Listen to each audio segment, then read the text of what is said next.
Hi friends, ಎಲ್ರಿಗೂ ಕೂಡ ನಮಸ್ತೆ. ಇವತ್ತಿನ ವಿಡಿಯೋದಲ್ಲಿ ನಾವು ಏನು ಅಸಂಘಟಿತ ಕಾರ್ಮಿಕರ ವಲಯದಲ್ಲಿ ಬರುವಂಥ ಏನು ಮೋಟಾರ್ ಟ್ರಾನ್ಸ್ಪೋರ್ಟ್ಗೆ ಅಂದರೆ ಪ್ರೈವೇಟ್ ಅಲ್ಲಿ ಬರುವಂಥ ಮೋಟಾರ್ ಟ್ರಾನ್ಸ್ಪೋರ್ಟಲ್ಲಿ ಬರುವಂಥ ಕಾರ್ಮಿಕರ ಕಾರ್ಡಿಗೆ ಹೇಗೆ ಅರ್ಜಿ ಸಲ್ಲಿಸೋದಂತ ಸಂಪೂರ್ಣವಾಗಿ ತಿಳಿಸ್ಕೊಡ್ತಾ ಇದ್ದೀನಿ. ಅಂದರೆ ಅಸಂಘಟಿತ ಕಾರ್ಮಿಕರಲ್ಲಿ 2 ವಿಧ ಇದೆ. ಅದರಲ್ಲಿ ನಾನು ಮೋಟಾರ್ ಟ್ರಾನ್ಸ್ಪೋರ್ಟ್ಗೆ ಸಂಬಂಧಪಟ್ಟ ಒಂದು ಡ್ರೈವರ್ ಯಾರಿರ್ತಾರೆ, ಅಸಂಘಟಿತ ಕಾರ್ಮಿಕರಲ್ಲಿ ಡ್ರೈವರ್ ಯಾರಿರ್ತಾರೆ ಅವರ ಒಂದು ಕಾರ್ಡಿಗೆ ಹೇಗೆ ಅರ್ಜಿ ಸಲ್ಲಿಸೋದಂತ ನಾನು ಈ ವಿಡಿಯೋದಲ್ಲಿ ತಿಳಿಸ್ಕೊಡ್ತಾ ಇದ್ದೀನಿ. ಅಂದರೆ ಟ್ರಾನ್ಸ್ಪೋರ್ಟಲ್ಲಿ ಸಾಕಷ್ಟು ಈಗ ಡ್ರೈವರ್ ಆಗಿರ್ಬೋದು, ಕ್ಲೀನರ್ ಆಗಿರ್ಬೋದು, ಮ್ಯಾನೇಜರ್ ಆಗಿರ್ಬೋದು, ಆಮೇಲೆ ಏನು ಟಿಕೆಟ್ ಬುಕ್ಕಿಂಗ್ ಏಜೆಂಟ್ ಆಗಿರ್ಬೋದು, ಆ ಥರದ ಯಾರೆಲ್ಲ ಕೆಲಸವನ್ನು ಮಾಡ್ತಾ ಇರ್ತಾರೆ ಟ್ರಾನ್ಸ್ಪೋರ್ಟ್ಗಳ ಇದರಲ್ಲಿ ಅಸಂಘಟಿತ ವಲಯದಲ್ಲಿ ಅವರೆಲ್ಲರೂ ಕೂಡ ಈ ಕಾರ್ಡನ್ನು ಪಡೀಬೋದು.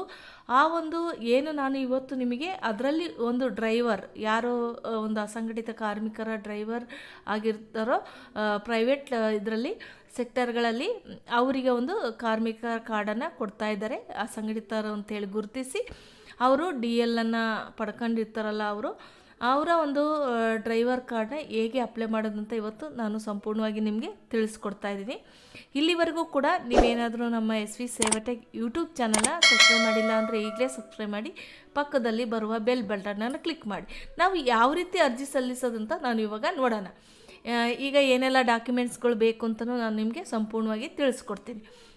ಈಗ ಗೂಗಲಿಗೆ ಬಂದುಬಿಟ್ಟು ನಾವೇನು ಮಾಡಬೇಕು, ಅಂಬೇಡ್ಕರ್ ಸಹಾಯ ಹಸ್ತ ಯೋಜನೆ ಅಂತ ನೀವು ಟೈಪ್ ಮಾಡಿ. ಅಂಬೇಡ್ಕರ್ ಸಹಾಯ ಹಸ್ತ ಯೋಜನೆ ಅದರಲ್ಲಿ ನಾವು ಫಸ್ಟ್ ಬರ್ತಾ ಇದೆ ನೋಡಿ, ಕರ್ನಾಟಕ ರಾಜ್ಯ ಅಸಂಘಟಿತ ಕಾರ್ಮಿಕರ ಸಾಮಾಜಿಕ ಭದ್ರತಾ ಮಂಡಳಿ ಅಂತ ಒಂದು ವೆಬ್ಸೈಟ್ ಲಿಂಕ್ ಬರುತ್ತೆ. ಅದ್ರ ಮೇಲೆ ನೀವು ಕ್ಲಿಕ್ ಮಾಡಿ. ಅದ್ರ ಮೇಲೆ ಕ್ಲಿಕ್ ಮಾಡಿದಾಗ ನೀವು ನೋಡ್ಬೋದು ಈ ರೀತಿಯಾಗಿ ಒಂದು ವೆಬ್ಸೈಟನ್ನು ಅಪ್ಡೇಟ್ ಮಾಡಿ ಸಾಕಷ್ಟು ಚೇಂಜಸ್ಗಳನ್ನು ಮಾಡಿದ್ದಾರೆ. ಇತ್ತೀಚಿನ ದಿನಗಳಲ್ಲಿ ಸಾಕಷ್ಟು ಅಪ್ಡೇಟ್ಸ್ಗಳನ್ನು ಮಾಡಿದ್ದಾರೆ. ನಾವು ಮುಂಚೆ ಬೇರೆ ವೆಬ್ಸೈಟ್ ರೀತಿಯಲ್ಲಿ ನಾವು ಅರ್ಜಿಯನ್ನು ಸಲ್ಲಿಸ್ತಾ ಇದ್ವಿ. ಅದನ್ನು ಕೂಡ ನಾನು ಕೆಲವೊಂದು ಇಂದಿನ ದಿನಗಳಲ್ಲಿ ನಾನು ಆ ವೆಬ್ಸೈಟಲ್ಲಿ ಹೇಗೆ ಅರ್ಜಿ ಸಲ್ಲಿಸೋದು ಅಂತಲೂ ನಾನು ವಿಡಿಯೋ ಮಾಡಿ ಹಾಕಿದ್ದೀನಿ.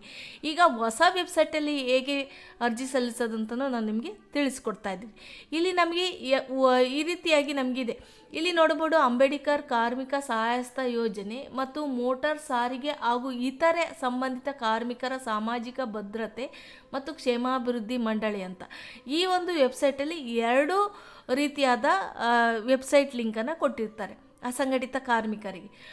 ಈ ಒಂದು ನೀವು ನೋಡ್ಬೋದು, ಅಪ್ಲೈ ಫಾರ್ ನ್ಯೂ ಅಂಬೇಡ್ಕರ್ ಸಹಾಯಸ್ತ ಅಂತ ಈ ಒಂದು ನಾವು ಲಿಂಕ್ ಮೇಲೆ ಕ್ಲಿಕ್ ಮಾಡಿ ವೆಬ್ಸೈಟಿಗೆ ಹೋದರೆ ಅಲ್ಲಿ ಯಾರೆಲ್ಲ ರಿಜಿಸ್ಟ್ರ್ ಮಾಡ್ಕೋಬೋದು ಅಂದರೆ ಈ ಟೈಲರ್ಗಳು, ಆಮೇಲೆ ಫೋಟೋಗ್ರಾಫರು, ಚಿಂದಿ ಆಯುವರು, ಹಮಾಲಿಗಳು, ಆಮೇಲೆ ಈ ಒಂದು ಫೋಟೋಗ್ರಾಫರ್ಗಳು, ಆಮೇಲೆ ಮನೆ ಕೆಲಸಕ್ಕೆ ಹೋಗ್ತಾರಲ್ಲ ಅವರು, ಆಮೇಲೆ ಹೋಟೆಲ್ ಕಾರ್ಮಿಕರಾಗಿರ್ಬೋದು, ಈ ರೀತಿಯಾದ ಒಂದು ಯಾರೆಲ್ಲ ಅಸಂಘಟಿತ ಕಾರ್ಮಿಕರಾಗಿರ್ತಾರೋ ಅವರು ಒಂದು ಮೊದಲನೆಯ ವೆಬ್ಸೈಟನ್ನು ಕ್ಲಿಕ್ ಮಾಡೋದ್ರ ಮುಖಾಂತರ ನಾವು ಅಲ್ಲಿಂದ ರಿಜಿಸ್ಟ್ರ್ ಮಾಡಬೇಕಾಗುತ್ತೆ. ಅದೇ ನಾನು ಇವತ್ತು ಹೇಳ್ತಾ ಇರೋ ನಾನು ನಿಮಗೆ ತಿಳಿಸ್ಕೊಡ್ತಾ ಇರೋಂಥ ಒಂದು ಡ್ರೈವರ್ ಕಾರ್ಡಿಗೆ ಯಾವ ಇದರಲ್ಲಿ ಅಪ್ಲೈ ಮಾಡೋದು ಅಂದರೆ ಇಲ್ಲಿ 2ನೇ ಆಪ್ಷನ್ ಇದೆ, apply new motor transport and other allowed worker ಅಂತೇಳಿ. ನಾವು ಈ ವೆಬ್ಸೈಟ್ ಕ್ಲಿಕ್ ಮಾಡೋದ್ರ ಮುಖಾಂತರ ನಾವು ಅರ್ಜಿಯನ್ನು ಸಲ್ಲಿಸಬೇಕಾಗುತ್ತೆ. ನಾನೀಗ 2ನೇ ಆಪ್ಷನ್ ಮೇಲೆ ಕ್ಲಿಕ್ ಮಾಡ್ತೇನೆ, ಯಾಕೆಂದರೆ ಡ್ರೈವರ್ಗೆ ನಾನು ಅಪ್ಲೈ ಮಾಡ್ತಾ ಇದ್ದೀನಿ. ಅಲ್ಲಿ ಈಗ ನೀವು ಮೇಲ್ಗಡೆ ನೋಡ್ಬೋದು, ಇಲ್ಲಿ 4 ಆಪ್ಷನ್ ಇದೆ. ಓಮ್ ಅಂತ ಇದೆ, ಅಪ್ಲಿಕೇಶನ್ ಸ್ಟೇಟಸ್ ಇದೆ, ಅಪ್ಲಿಕೇಶನ್ ಪೋರ್ಟಲ್ ಇದೆ ಮತ್ತು ಕಾಂಟ್ಯಾಕ್ಟ್. ಇಲ್ಲಿ ನೀವು ಅಪ್ಲಿಕೇಶನ್ ಸ್ಟೇಟಸ್ ಆದರೆ ಆ ಅರ್ಜಿಯನ್ನು ಸಲ್ಲಿಸಿದ ಮೇಲೆ ಅವರ ಒಂದು ಸ್ಟೇಟಸ್ ಏನಿದೆ ಅಂತ ನಾವು ಚೆಕ್ ಮಾಡ್ಬೇಕಾದ್ರೆ ಈ ಒಂದು ಕ್ಲಿಕ್ ಮಾಡಿ ಚೆಕ್ ಮಾಡ್ತೀವಿ. ಅದೇ ನಾವು ಈಗ ಒಂದು ಟ್ರಾನ್ಸ್ಪೋರ್ಟ್ ಇದಕ್ಕೆ ಅಪ್ಲೈ ಮಾಡಬೇಕು ಅಂದರೆ ನಾವಿಲ್ಲಿ ಅಪ್ಲಿಕೇಶನ್ ಪೋರ್ಟಲ್ ಏನಿದೆಯೋ ಅದ್ರ ಮೇಲೆ ನಾವು ಕ್ಲಿಕ್ ಮಾಡಬೇಕಾಗುತ್ತೆ. ಇಲ್ಲಿ ನೀವು ನೋಡ್ಬೋದು, ಹೋಮ್ ಪೇಜಲ್ಲಿ ನಿಮಗೆ ಓಪನ್ ಆಗಿದೆ, ಕರ್ನಾಟಕ ರಾಜ್ಯ ಮೋಟಾರ್ ಸಾರಿಗೆ ಮತ್ತು ಇತರ ಸಂಬಂಧಿತ ಕಾರ್ಮಿಕರ ಸಾಮಾಜಿಕ ಭದ್ರತಾ ಮತ್ತು ಕ್ಷೇಮಾಭಿವೃದ್ಧಿ ಮಂಡಳಿ ಅಂತೇಳಿ ನಿಮಗೆ ಇಲ್ಲೇ ತೋರಿಸ್ತಾ ಇದೆ. Motor transport and other allied worker social security and welfare board ಅಂತ ನೀವು ನೋಡ್ಬೋದು.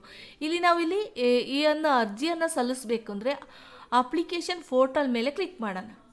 ಅಪ್ಲಿಕೇಶನ್ ಪೋರ್ಟಲ್ ಮೇಲೆ ಕ್ಲಿಕ್ ಮಾಡಿದಾಗ ನಾವು ಮುಂಚೆ ಒಂದು ವೆಬ್ಸೈಟಲ್ಲಿ ಬರೀ ಮೊಬೈಲ್ ನಂಬರ್ನ ಹಾಕ್ಬಿಟ್ಟು OTP ತಗೊಂಡು ರಿಜಿಸ್ಟರ್ ಮಾಡ್ತಾಯಿದ್ವಿ.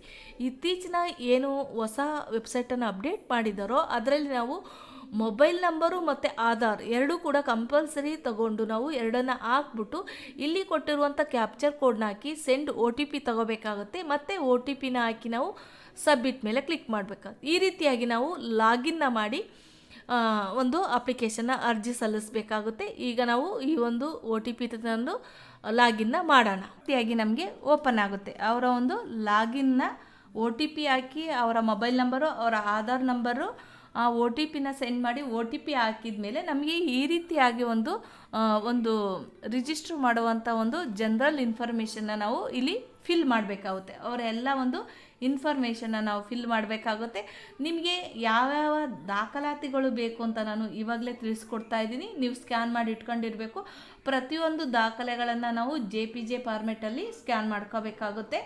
ಆಧಾರ್ ಕಾರ್ಡ್, ರೇಷನ್ ಕಾರ್ಡ್ ಮತ್ತು ಪಾಸ್ಬುಕ್, ಒಂದು ಫೋಟೋ ಮತ್ತು DL ಇಷ್ಟು ನಾವು ಎಲ್ಲ ಒಂದು JPG ಫಾರ್ಮೆಟಲ್ಲಿ ನೀವು ಪ್ರತಿಯೊಂದನ್ನು ಸ್ಕ್ಯಾನ್ ಮಾಡಿ ಇಟ್ಕೊಳ್ಳಿ. ಇಲ್ಲಿ ನಾವು ಜನರಲ್ ಇನ್ಫಾರ್ಮೇಷನ್ನ ನಾವು ಇವಾಗ ಫಿಲ್ ಮಾಡೋಣ. ಜನರಲ್ ಇನ್ಫಾರ್ಮೇಷನ್ ಏನಂದರೆ ಆಧಾರಲ್ಲಿರುವಂಥ ಅವರ ಒಂದು ಹೆಸರನ್ನು ಫಿಲ್ ಮಾಡಬೇಕಾಗುತ್ತೆ, ನೇಮನ್ನು ಫಿಲ್ ಮಾಡಬೇಕಾಗುತ್ತೆ. ಅವರು ಒಂದು ಫಾದರ್ ಅಥವಾ ಅವರ ಒಂದು ಸ್ಪಾನ್ಸರ್ ನೇಮ್, ಗಂಡ ಅಥವಾ ಹೆಂಡತಿಯ ನೇಮನ್ನು ನಾವಿಲ್ಲಿ ಫಿಲ್ ಮಾಡಬೇಕಾಗುತ್ತೆ. ಅವರ ವೈವಾಹಿಕ ಸ್ಥಿತಿ, ಮ್ಯಾರಿಡ್ ಅನ್ಮ್ಯಾರಿಡ್ ಏನಿರುತ್ತೋ ಅದನ್ನು ನಾವಿಲ್ಲಿ ಫಿಲ್ ಮಾಡಬೇಕಾಗುತ್ತೆ. ನೀವು ಕಾಯಂ ನಿವಾಸಿಯೇ, ಕರ್ನಾಟಕದಲ್ಲಿ ಕಾಯಂ ನಿವಾಸಿ ಹೆಸರನ್ನು ನೀವು ಸೆಲೆಕ್ಟ್ ಮಾಡಬೇಕಾಗುತ್ತೆ. ಅವರ ಒಂದು ಪರ್ಸನಲ್ ಇನ್ಫಾರ್ಮೇಷನ್, ಜನರಲ್ ಇನ್ಫಾರ್ಮೇಷನ್ ಆದಮೇಲೆ ನಾವು ಪರ್ಸನಲ್ ಇನ್ಫಾರ್ಮೇಷನ್ನ ನಾವಿಲ್ಲಿ ಫಿಲ್ ಮಾಡಬೇಕಾಗುತ್ತೆ. ಪರ್ಸನಲ್ ಇನ್ಫಾರ್ಮೇಷನ್ ಅಂದರೆ ಅವರ ಒಂದು ಆಧಾರಲ್ಲಿರೋ ಥರ ನಾವು ಡೇಟ್ ಆಫ್ ಬರ್ತನ್ನು ನಾವಿಲ್ಲಿ ಫಿಲ್ ಮಾಡಬೇಕಾಗುತ್ತೆ. ಆ ಏಜನ್ನು ಅದು ಡೇಟ್ ಆಫ್ ಬರ್ತ್ ಫಿಲ್ ಮಾಡಿದಾಗ ಅದು ಆಟೋಮೆಟಿಕ್ ತಗೊಳುತ್ತೆ. ಅದಾದಮೇಲೆ ಅವರ ಜೆಂಡರ್, ಮೇಲ್, ಫಿಮೇಲ್, ಟ್ರಾನ್ಸ್ಜೆಂಡರ್ ಏನಿರುತ್ತೋ ಅದನ್ನು ನಾವಿಲ್ಲಿ ಸೆಲೆಕ್ಟ್ ಮಾಡಬೇಕಾಗುತ್ತೆ. ಅದಾದಮೇಲೆ ಅವರ ರಿಲಿಜಿಯನ್, ಹಿಂದೂ, ಕ್ರಿಶ್ಚಿಯನ್, ಮುಸ್ಲಿಮ್ಸ್ ಏನಿರುತ್ತೋ ಅದನ್ನು ನಾವಿಲ್ಲಿ ಫಿಲ್ ಮಾಡಬೇಕಾಗುತ್ತೆ. ಅದಾದಮೇಲೆ ಅವರ ಕ್ಯಾಸ್ಟನ್ನು ನಾವಿಲ್ಲಿ ಫಿಲ್ ಮಾಡಬೇಕಾಗುತ್ತೆ. ಇಲ್ಲಿ ಅವರ ಕ್ಯಾಸ್ಟನ್ನು ನಾವಿಲ್ಲಿ ಫಿಲ್ ಮಾಡಬೇಕಾಗುತ್ತೆ. ಅದಾದಮೇಲೆ ಅವರ ಒಂದು 10 ಡಿಜಿಟ್ ಮೊಬೈಲ್ ನಂಬರ್ನ ನಾವಿಲ್ಲಿ ಫಿಲ್ ಮಾಡಬೇಕಾಗುತ್ತೆ. ಅದಾದಮೇಲೆ ನಾವು ಅವರ ರೇಷನ್ ಕಾರ್ಡ್, APL, BPL ಅನ್ನು ನಾವಿಲ್ಲಿ ಸೆಲೆಕ್ಟ್ ಮಾಡಬೇಕಾಗುತ್ತೆ. ಸೆಲೆಕ್ಟ್ ಮಾಡಿದ ಮೇಲೆ ನಾವಿಲ್ಲಿ ಅವರ ರೇಷನ್ ಕಾರ್ಡ್ ನಂಬರ್ನ ನಾವಿಲ್ಲಿ ಫಿಲ್ ಮಾಡಬೇಕಾಗುತ್ತೆ. ಅದಾದಮೇಲೆ ಅವರ ಎಜುಕೇಷನ್ ಏನು ಅನ್ನೋದನ್ನ ನಾವಿಲ್ಲಿ ಫಿಲ್ ಮಾಡಬೇಕಾಗುತ್ತೆ. ಅದಾದಮೇಲೆ ಅವರ ಆಧಾರ್ ನಂಬರ್ನ ನಾವಿಲ್ಲಿ ಎಂಟರ್ ಮಾಡಬೇಕಾಗುತ್ತೆ. ಇಲ್ಲಿ ಅದಾದಮೇಲೆ ಅವರ ನೇಚರ್ ವರ್ಕ್, ಎಷ್ಟು ನೇಚರ್ ವರ್ಕ್ ಇದೆ ಅಂತ ನೀವಿಲ್ಲಿ ನೋಡ್ಕೋಬೋದು. ಪ್ರತಿಯೊಂದು ನೇಚರ್ ಇಷ್ಟು ಇರುವಂಥ ಪ್ರತಿಯೊಬ್ಬರೂ ಕೂಡ ಆ ಒಂದು ಏನು ಟ್ರಾನ್ಸ್ಪೋರ್ಟ್ ಅಸಂಘಟಿತರ, ಮೋಟಾರ್ ಅಸಂಘಟಿತ ಕಾರ್ಮಿಕರ ಕಾರ್ಡಲ್ಲಿ ಅವರು ಅರ್ಜಿಯನ್ನು ಇಷ್ಟು ಯಾರ್ಯಾರು ಇದಕ್ಕೆ ಈ ಒಂದು ಕೆಲಸವನ್ನು ಮಾಡ್ತಾ ಇರ್ತಾರೋ ಅವರು ಒಂದು ಈ ಅರ್ಜಿ ಸ್ಮಾರ್ಟ್ ಕಾರ್ಡನ್ನು ಪಡಿಬೋದು. ಇಲ್ಲಿ ಏನು ಲೀಸ್ಟಲ್ಲಿ ತೋರಿಸ್ತಾ ಇದೆ, ಪ್ರತಿಯೊಬ್ಬರೂ ಕೂಡ ಒಂದು ಇಲ್ಲಿ ಲೀಸ್ಟಲ್ಲಿ ಬರುವಂಥ ಪ್ರತಿಯೊಂದು ಕಾರ್ಮಿಕರು ಕೂಡ ಈ ಒಂದು ಸ್ಮಾರ್ಟ್ ಕಾರ್ಡನ್ನು ಅವರು ಪಡಿಬೋದು. ಇಲ್ಲಿ ಯಾವ ಒಂದು ವೃತ್ತಿಯನ್ನು ಮಾಡ್ತಾರೆ ಅಂತ ನೀವಿಲ್ಲಿ ಸೆಲೆಕ್ಟ್ ಮಾಡಬೇಕಾಗುತ್ತೆ. ಅದಾದಮೇಲೆ ನೀವು ಇಲ್ಲಿ ಇ ಶ್ರಮ್ ಕಾರ್ಡ್ ಏನಾದರೂ ಹೊಂದಿದ್ರೆ ಅವರು ಇ ಶ್ರಮ್ ಕಾರ್ಡನ್ನು ನಾವಿಲ್ಲಿ ನಂಬರ್ನ ಹಾಕಬೇಕಾಗುತ್ತೆ. ಅದಾದಮೇಲೆ ಅದು ಹಾಕಿದರೆ ಕಂಪಲ್ಸರಿ ಇರೋದಿಲ್ಲ, ಇದ್ದರೆ ಹಾಕಿ, ಇಲ್ಲ ಅಂದರೆ ಇಲ್ಲ, ಸ್ಕಿಪ್ ಮಾಡಿ. ಅದಾದಮೇಲೆ ಉದ್ಯೋಗಿನೋ ಅಥವಾ ಬೇರೆಯವ್ರ ಹತ್ರ ಏನಾದರೂ ಕೆಲಸ ಮಾಡ್ತಾ ಇದ್ದಾರೋ ಅನ್ನೋದನ್ನ ನಾವಿಲ್ಲಿ SR/NOನ ಸೆಲೆಕ್ಟ್ ಮಾಡಬೇಕಾಗುತ್ತೆ. ಅದಾದಮೇಲೆ ನಾವಿಲ್ಲಿ ಉದ್ಯೋಗಿ ಅಲ್ಲ ಬೇರೆಯವ್ರ ಹತ್ರ ಕೆಲಸ ಮಾಡ್ತಾ ಇದ್ದಾರೆ ಅಂದರೆ ಅವರು ಅದಕ್ಕೆ ಮತ್ತೊಂದಿಷ್ಟು ಡೀಟೇಲ್ಸ್ನ ಕೊಡಬೇಕಾಗುತ್ತೆ. ಅವರ ಮಾಲೀಕರ ಯಾರು ಎಂಪ್ಲಾಯರ್ ಯಾರಿರ್ತಾರೋ ಯಾರ ಹತ್ರ ಕೆಲಸ ಮಾಡ್ತಾ ಇರ್ತಾರೋ ಅವರ ಹೆಸರನ್ನು ನಾವಿಲ್ಲಿ ಎಂಟರ್ ಮಾಡಬೇಕಾಗುತ್ತೆ. ಎಂಪ್ಲಾಯರ್ ಅವರ ಅಡ್ರೆಸ್ಸನ್ನು ನಾವು ಎಂಟರ್ ಮಾಡಬೇಕಾಗುತ್ತೆ. ಇವರು ಯಾರ ಹತ್ರ ಕೆಲಸ ಮಾಡ್ತಾ ಇರ್ತಾರೆ ಅವರ ಅಡ್ರೆಸ್ಸನ್ನು ನಾವಿಲ್ಲಿ ಎಂಟರ್ ಮಾಡಬೇಕಾಗುತ್ತೆ. ಅವರ ಒಂದು ಡಿಸ್ಕ್ರಿಪ್ಷನ್, ಯುವರ್ ವರ್ಕ್ ಎಕ್ಸ್ಪೀರಿಯನ್ಸ್, ಆ ಒಂದು ವರ್ಕ್ ಎಕ್ಸ್ಪೀರಿಯನ್ಸ್ ಎಷ್ಟು ವರ್ಷದಿಂದ ಕೆಲಸ ಮಾಡ್ತಾ ಇದ್ದಾರೆ, ಹೇಗೆ ಮಾಡ್ತಾ ಇದ್ದಾರೆ ಅನ್ನೋ ಒಂದು ಡಿಸ್ಕ್ರಿಪ್ಷನ್ನ ನಾವಿಲ್ಲಿ ಎಂಟರ್ ಮಾಡಬೇಕು. ಅದೇ ಅವರು ಉದ್ಯೋಗ ಆದರೆ ಈ ಒಂದು ಯಾವುದೇ ಒಂದು ಆಪ್ಷನ್ ಇರೋದಿಲ್ಲ, ಯಾವ ಒಂದು ವಿವರವನ್ನು ನಾವು ಕೊಡೋ ಅವಶ್ಯಕತೆ ಇರೋಲ್ಲ. ಹಾಗಾಗಿ ನಾವಿಲ್ಲಿ ಅವರ ಒಂದು ಕುಟುಂಬದ ಡಿಪೆಂಡೆಂಟ್ಸ್, ಅವಲಂಬಿತ ಅವರ ಡೀಟೇಲ್ಸನ್ನು ನಾವಿಲ್ಲಿ ಎಂಟರ್ ಮಾಡಬೇಕಾಗುತ್ತೆ. ಇಲ್ಲಿ ಪ್ರತಿಯೊಬ್ಬರ ಒಂದು ಹೆಸರನ್ನು ನಾವು ಕುಟುಂಬದ ಹೆಸರನ್ನು ಹಾಕಬೇಕು. ಮತ್ತು ಅವರ ಆ ಒಂದು ಅರ್ಜಿದಾರಿಗೆ ಅವರ ಒಂದು ಅವಲಂಬಿತರ ರಿಲೇಷನ್ಶಿಪ್ಪನ್ನು ನಾವಿಲ್ಲಿ ಎಂಟರ್ ಮಾಡಬೇಕಾಗುತ್ತೆ. ಮತ್ತು ಅವರ ಒಂದು ಅಡ್ರೆಸ್ಸನ್ನು ನಾವು ರಿಲೇಷನ್ಶಿಪ್ ಆದಮೇಲೆ ಅವರ ಒಂದು ಅವಲಂಬಿತರ ಅಡ್ರೆಸ್ಸನ್ನು ನಾವಿಲ್ಲಿ ಎಂಟರ್ ಮಾಡಬೇಕಾಗುತ್ತೆ. ನೀವು ಎಷ್ಟು ಜನನ ಆ್ಯಡ್ ಮಾಡಬೇಕು, ಇಲ್ಲಿ ಏನು ಗ್ರೀನಲ್ಲಿ ಪ್ಲಸ್ ಆ್ಯಡ್ ಡಿಪೆಂಡರ್ ಅಂತ ಏನಿದೆ ಅದ್ರ ಮೇಲೆ ನೀವು ಕ್ಲಿಕ್ ಮಾಡ್ತಾ ಹೋಗಿ, ಪ್ರತಿಯೊಬ್ಬರನ್ನು ಆ್ಯಡ್ ಮಾಡ್ತಾ ಹೋಗಿ. ಅದಾದಮೇಲೆ ನಾವಿಲ್ಲಿ ಬ್ಯಾಂಕ್ ಡೀಟೇಲ್ಸ್ನ ನಾವಿಲ್ಲಿ ಎಂಟರ್ ಮಾಡಬೇಕಾಗುತ್ತೆ. ಇಲ್ಲಿ ಬ್ಯಾಂಕ್ ಯಾವುದು ಅನ್ನೋದನ್ನ ನಾವಿಲ್ಲಿ ಸೆಲೆಕ್ಟ್ ಮಾಡಬೇಕಾಗುತ್ತೆ. ಅದಾದಮೇಲೆ IFSC ಕೋಡನ್ನು ನಾವು ಎಂಟರ್ ಮಾಡಬೇಕಾಗುತ್ತೆ. ಅದಾದಮೇಲೆ ಅಕೌಂಟ್ ನಂಬರ್ನ ನಾವಿಲ್ಲಿ ಎಂಟರ್ ಮಾಡಬೇಕಾಗುತ್ತೆ. ಅದಾದಮೇಲೆ ಇಲ್ಲಿ ಡಾಕ್ಯುಮೆಂಟ್ಸ್ ಇನ್ಫಾರ್ಮೇಷನ್ನ ನಾವಿಲ್ಲಿ ಹಾಕ್ಬೇಕು, ಡಾಕ್ಯುಮೆಂಟ್ಸ್ಗಳನ್ನು ಅಪ್ಲೋಡ್ ಮಾಡಬೇಕಾಗುತ್ತೆ. ಇಲ್ಲಿ ಕೊಟ್ಟಿದ್ದಾರೆ ನೋಡಿ, ಇಲ್ಲಿ ಚೂಸ್ ಫೈಲ್ ಮೇಲೆ ಕ್ಲಿಕ್ ಮಾಡಿ ನೀವು ಒಂದು ಫೋಟೋನ ಅಪ್ಲೋಡ್ ಮಾಡಬೇಕಾಗುತ್ತೆ. ಅದು JPG 2 MB JPG ಅಥವಾ PNG ಇದರಲ್ಲಿ ಇರ್ಬೋದು. ಅದು ಮ್ಯಾಕ್ಸಿಮಮ್ 2 MB ಒಳಗಡೆ ಇರಬೇಕು. ಅದಾದಮೇಲೆ ಆಧಾರ್ ಕಾರ್ಡ್ನ ನಾವಿಲ್ಲಿ ಅಪ್ಲೋಡ್ ಮಾಡಬೇಕಾಗುತ್ತೆ. ಅದು ಕೂಡ JPG, ಅದು 5 MB ಒಳಗಡೆ ಅದು ಒಂದು ಇದಿರಬೇಕು.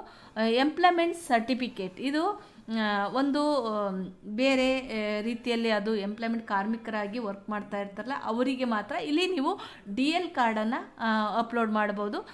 ಎಂಪ್ಲಾಯ್ಮೆಂಟ್ ಅಂದರೆ ಫ್ಯಾಕ್ಟ್ರಿಗಳಲ್ಲಿ ಕೆಲಸ ಮಾಡಿ ಅಲ್ಲಿ ಡ್ರೈವರ್ಸ್ ಏನಾದರೂ ಆಗ್ತಾಯಿದ್ರೆ ಅಲ್ಲಿ ಒಂದು ಎಂಪ್ಲಾಯ್ಮೆಂಟ್ ಸರ್ಟಿಫಿಕೇಟ್ನ ತಗೊಂಬಂಡು ಇಲ್ಲಿ ಅಪ್ಲೋಡ್ ಮಾಡಬೇಕಾಗುತ್ತೆ. ಇವರು ಇಲ್ಲಿ ಸಣ್ಣದಾಗಿ ಅವರು ಕೆಲಸ ಮಾಡ್ತಾಯಿದ್ರೆ ಅವರ ಒಂದು DL ಅಥವಾ ಏನಿರುತ್ತೆ ಅದನ್ನು ನೀವು ಅಪ್ಲೋಡ್ ಮಾಡಬೇಕಾಗುತ್ತೆ. ಅಥವಾ ಸ್ಕಿಪ್ ಮಾಡ್ಬೋದು. ಡ್ರೈವರ್ಗೆ DLನ ಹಾಕಿ ಪ್ರತಿಯೊಬ್ಬರು ಕಡ್ಡಾಯವಾಗಿ ಹಾಕಬೇಕಾಗುತ್ತೆ. ಇನ್ನು ಯಾವುದೇ ಒಂದು ಫಾರಮ್ ಅವ್ರ ಹತ್ರ ಇದ್ದರೆ ನೀವು ಅದಕ್ಕೆ ಸಂಬಂಧಪಟ್ಟ ಕೆಲಸದ ಒಂದು ಸರ್ಟಿಫಿಕೇಟನ್ನು ನೀವಿಲ್ಲಿ ಅಪ್ಲೋಡ್ ಮಾಡಿ. ನಾವಿಲ್ಲಿ ಅವರ ಒಂದು ವೃತ್ತಿಯನ್ನು ಆಯ್ಕೆ ಮಾಡಿದಾಗ ನಾನಿಲ್ಲಿ ಡ್ರೈವರ್ ಅಂತ ಆಯ್ಕೆ ಮಾಡಿದ್ದೀನಿ. ನೇಚರ್ ವರ್ಕ್ ಯಾವುದು ಅಂತೇಳಿ ಇಲ್ಲಿ ನೇಚರ್ ವರ್ಕ್ ಯಾವುದು ಅಂತ ನಾನು ಆಯ್ಕೆ ಮಾಡಿದಾಗ ಇಲ್ಲಿ ಡ್ರೈವರ್ ಅಂತ ನಾನಿಲ್ಲಿ ಆಯ್ಕೆ ಮಾಡಿದ್ದೀನಿ. ಇಲ್ಲಿ ಯಾವುದು ನಿಮ್ಮದಿದೆ ಅದನ್ನು ನೀವು ಆಯ್ಕೆ ಮಾಡಬೇಕಾಗತ್ತೆ. ಅದಕ್ಕೆ ಸಂಬಂಧಪಟ್ಟ ಒಂದು ಇದನ್ನು ನೀವೇನಾದರೂ ಕ್ಲೀನರ್ ಅಂತ ಆಯ್ಕೆ ಮಾಡಿದರೆ ಇಲ್ಲಿ DL ನಂಬರ್ನ ಹಾಕ್ಲಿಕ್ಕೆ ಆಪ್ಷನ್ ಇರಲ್ಲ. ಅದಾದಮೇಲೆ ನಾವಿಲ್ಲಿ ಡ್ರೈವರ್ ಅಂತ ಏನಾದರೂ ನಾವು ಆಯ್ಕೆ ಮಾಡಿದರೆ ಇಲ್ಲಿ ಅವರ ಒಂದು DL ನಂಬರ್ನ ಕೇಳುತ್ತೆ ಮತ್ತು ಬ್ಯಾಡ್ಜ್ ನಂಬರ್ನ ಕೇಳುತ್ತೆ. ಹಾಗಾಗಿ ನಾವು DL ಪ್ರತಿಯೊಬ್ಬರು ಡ್ರೈವರಲ್ಲಿ ಬ್ಯಾಡ್ಜ್ ನಂಬರ್ ಇರೋದನ್ನ ನೀವು ಚೆಕ್ ಮಾಡಿಕೊಂಡು ಡ್ರೈವರ್ಗಳಿಗೆ ಅಪ್ಲೈ ಮಾಡಬೇಕಾಗುತ್ತೆ. ಹಾಗಾಗಿ ನಾನಿಲ್ಲಿ ಎಲ್ಲ ಒಂದು ಫಿಲ್ ಮಾಡಿದ್ದೀನಿ. ಅದಾದಮೇಲೆ ಇಲ್ಲಿ ನಾವು ಲೈಸೆನ್ಸ್ DL ನಂಬರ್ನ ಹಾಕೋಣ, ಇಲ್ಲಿ ಬ್ಯಾಡ್ಜ್ ನಂಬರ್ನ ಹಾಕಿ ಅವರು ಉದ್ಯೋಗಿ ಆಗಿರೋದ್ರಿಂದ ನಾನು ಹೆಸರನ್ನ ಕೊಟ್ಟಿದ್ದೀನಿ. ಅವರ ಒಂದು ಶ್ರಮ್ ನಂಬರ್ ಇಲ್ಲ, ನಂಬರ್ನ ನಾನು ಸ್ಕಿಪ್ ಮಾಡ್ತಾ ಇದ್ದೀನಿ. ಅವರ ಒಂದು ಅವಲಂಬಿತರ ಹೆಸರನ್ನು ನಾನಿಲ್ಲಿ ಹಾಕ್ತಾ ಹೋಗ್ತೀನಿ. ನಾವಿವಾಗ ಡಾಕ್ಯುಮೆಂಟ್ಸ್ಗಳನ್ನು ಅಪ್ಲೋಡ್ ಮಾಡೋಣ. ನಾವಾಗ ಒಂದು ಫೋಟೋನ ಅಪ್ಲೋಡ್ ಮಾಡೋಣ. ನಾನಿವಾಗ ಒಂದು ಫೋಟೋನ ಅಪ್ಲೋಡ್ ಮಾಡಿದ್ದೀನಿ. ಇವಾಗ ನಾವು ಒಂದು ಆಧಾರ್ ಕಾರ್ಡ್ನ ಅಪ್ಲೋಡ್ ಮಾಡೋಣ. ಒಂದು ಆಧಾರ್ ಕಾರ್ಡ್ನ ಕೂಡ ನಾನು ಅಪ್ಲೋಡ್ ಮಾಡಿದ್ದೀನಿ. ಈಗ ಒಂದು DL ಕಾರ್ಡ್ನ ಅಪ್ಲೋಡ್ ಮಾಡೋಣ. ಒಂದು ಫೋಟೋ, ಆಧಾರ್ ಕಾರ್ಡ್, DL ಕಾರ್ಡ್ನ ಅಪ್ಲೋಡ್ ಮಾಡಿದ್ದೀವಿ. ಈಗ ನಾವು ಕೆಳಗಡೆ ಬಂದು ಏನಿಲ್ಲಿ ಪ್ಲೇಸನ್ನು ಹಾಕ್ಬಿಟ್ಟು ಸಬ್ಮಿಟ್ ಮೇಲೆ ಕ್ಲಿಕ್ ಮಾಡೋಣ. ಅಪ್ಲಿಕೇಶನ್ ಸಬ್ಮಿಟ್ ಮೇಲೆ ಕ್ಲಿಕ್ ಮಾಡಿದಾಗ ಏನು ಮೋಟಾರ್ ಟ್ರಾನ್ಸ್ಪೋರ್ಟಿಗೆ ಸಂಬಂಧಪಟ್ಟ ಪ್ರತಿಯೊಬ್ಬರು ಕೂಡ ಸ್ಮಾರ್ಟ್ ಕಾರ್ಡಿಗೆ 50 ರೂಪಾಯಿನೇ ಪೇಮೆಂಟ್ ಮಾಡಬೇಕಾಗತ್ತೆ. ಆಮೇಲೆ ಮತ್ತೆ 3 ವರ್ಷಕ್ಕೆ ಒಂದು ಬಾರಿ ಅವರು ರಿನ್ಯೂವಲ್ನ ಮಾಡಬೇಕಾಗುತ್ತೆ ಈ ಸ್ಮಾರ್ಟ್ ಕಾರ್ಡ್ನ. ಪ್ರತಿಯೊಬ್ಬರಿಗೂ ಇದು ತಿಳಿದಿರಲಿ. ಈ ಸ್ಮಾರ್ಟ್ ಕಾರ್ಡ್ನ ನಾವು 50 ರೂಪಾಯಿನ ಇವಾಗ ಪೇಮೆಂಟ್ ಮಾಡೋಣ. ನಾವಿವಾಗ ಪ್ರೊಸೀಡ್ ಪೇಮೆಂಟ್ ಮೇಲೆ ಕ್ಲಿಕ್ ಮಾಡೋಣ. ಪ್ರೊಸೀಡ್ ಪೇಮೆಂಟ್ ಮೇಲೆ ಕ್ಲಿಕ್ ಮಾಡಿದಾಗ ಈ ರೀತಿಯಾಗಿ ನಮಗೆ 50 ರೂಪಾಯಿ ಪೇಮೆಂಟ್ ಮಾಡಬೇಕಾಗುತ್ತೆ. ಈ ಒಂದು ಮೋಟಾರ್ ಟ್ರಾನ್ಸ್ಪೋರ್ಟ್ ಇದರಲ್ಲಿ ಸಂಘಟಿತರಲ್ಲಿ ನಾವಿವಾಗ UPI ಇರುತ್ತೋ ಅಥವಾ ಕಾರ್ಡ್ ಮುಖಾಂತರ ಮಾಡ್ತಿರೋ ಅಥವಾ ನೆಟ್ ಬ್ಯಾಂಕ್ ಮುಖಾಂತರ ನೀವು ಒಂದು 50 ರೂಪಾಯಿ ಪೇಮೆಂಟ್ ಮಾಡ್ತೀರಾ ಅನ್ನೋದನ್ನ ನಾವಿಲ್ಲಿ ಸೆಲೆಕ್ಟ್ ಮಾಡಬೇಕಾಗುತ್ತೆ. ನಾನು UPI ನಂಬರ್ನ ಸೆಲೆಕ್ಟ್ ಮಾಡ್ತೀನಿ. UPI ನಂಬರ್ನ ಸೆಲೆಕ್ಟ್ ಮಾಡೋದ್ರಿಂದ ನಾವಿಲ್ಲಿ ಒಂದು QR ಕೋಡ್ನ ನಾವು ಜನ್ರೇಟ್ ಮಾಡಿ QR ಕೋಡ್ನ ಸ್ಕ್ಯಾನ್ ಮಾಡೋದ್ರ ಮುಖಾಂತರ ಒಂದು UPI ಪೇಮೆಂಟ್ನ ನಾವಿವಾಗ ಮಾಡೋಣ. ನಮಗೆ ಈ ರೀತಿಯಾಗಿ ಒಂದು ಅಕ್ನಾಮೆಂಟ್ ಓಪನ್ ಆಗುತ್ತೆ. ಇಸ್ ಪೇಮೆಂಟ್ ಪಾವತಿ ಸಕ್ಸಸ್ಫುಲಿ ಅಂತ ಬರುತ್ತೆ, ನೀವು ಚೆಕ್ ಮಾಡ್ಕೋಬೋದು. ಈ ರೀತಿಯಾಗಿ ಒಂದು ಅಕ್ನಾಮೆಂಟ್ ಬಂದ ಮೇಲೆ ನಾವಿಲ್ಲಿ ಇದನ್ನು ಪ್ರಿಂಟ್ ಆಪ್ಷನ್ ಏನಿರುತ್ತೋ ಅದ್ರ ಮೇಲೆ ನಾವು ಪ್ರಿಂಟನ್ನು ಕ್ಲಿಕ್ ಮಾಡಿ ಒಂದು ಅಕ್ನಾಮೆಂಟ್ನ ಪ್ರಿಂಟ್ ತೆಗೆಯೋಣ.